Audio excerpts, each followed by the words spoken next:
ಏನಪ್ಪ ಇದು ಹೊಗೆ ಅಂದ್ಕೊಂಡಿದ್ದೀರಾ? ಹೊಗೆ ಎಲ್ಲ ನಮ್ಮ ಚಂದ್ರಾಯಪಟ್ಟಣ ಜನತೆಗೆ ಇದೊಂದು ವಾತಾವರಣ ತೋರಿಸ್ಬೇಕು ಅಂತ ನೋಡಿ. ಇದು ಹೊಗೆ ಎಲ್ಲ ಮಂಜು ಬೀಳ್ತಾ ಇದೆ. ಎಷ್ಟು ವಾತಾವರಣ ಇದಾಗಿದೆ ನೋಡಿ. ಒಂಥರ ಇದು ಖುಷಿ ಕೊಡ್ತಾ ಇದೆ. ಈ ಥರ ವಾತಾವರಣಕ್ಕೋಸ್ಕರ ಊಟಿಗೋ ಸಕಲೇಶ್ಪುರಕ್ಕೋ ಚಿಕ್ಕಮಂಗ್ಳೂರಿಗೋ ಹೋಗಬೇಕು. ಆದರೆ ಇವತ್ತು ಬೆಳಗ್ಗೆ ನಮ್ಮ ಚಂದ್ರಾಯಪಟ್ಟಣದಲ್ಲೇ ನೋಡಿ ಇಲ್ಲಿ ಈ ಥರ ಹಳ್ಳಿಲಿದ್ದರೆ ಮಾತ್ರ ಇದು ವಾತಾವರಣ ಸಿಕ್ಕೋದು.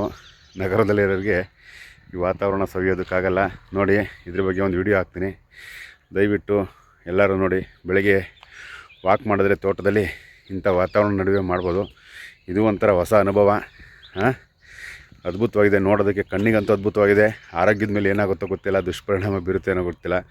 ಪ್ರತಿ ದಿವಸ ಇಂಥ ಮಂಜಿನ ನಡುವೆ ವಾಕ್ ಮಾಡಿದ್ರೆ ನೋಡಿ, ಒಂದು ವಿಡಿಯೋ ಹಾಕ್ತೀನಿ ಯಾವ ಥರ ಮಂಜು ಬೀಳ್ತಾಯಿದೆ ತೋಟದಲ್ಲಿ, ನಮ್ಮ ಕಬ್ಬಿನ ಗದ್ದೆ ಪಕ್ಕ, ಜೋಳದ ಪಕ್ಕ ಎಲ್ಲ ಅಂತ ನೋಡಿ ಹಾಕ್ತೀನಿ ಹಾಗೆ.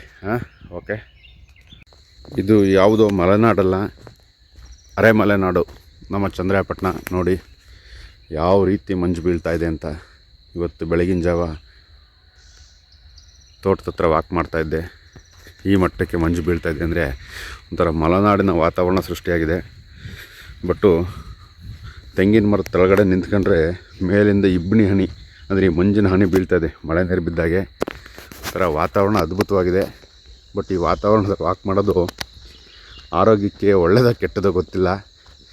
ಯಾರು ಇದಕ್ಕೆ ಈ ಥರ ಮಂಜಿನ ನಡುವೆ ವಾಕ್ ಮಾಡೋದು, ಈ ಗಾಳಿನ ಮಂಜಿನ ಕುಡಿಯೋದು ಈ ಥರ ಆದರೆ ಆರೋಗ್ಯದ ಮೇಲೆ ದುಷ್ಪರಿಣಾಮ ಬೀರಿದ್ರೆ ಕಮೆಂಟ್ ಬಾಕ್ಸಲ್ಲಿ ತಿಳಿಸಿ.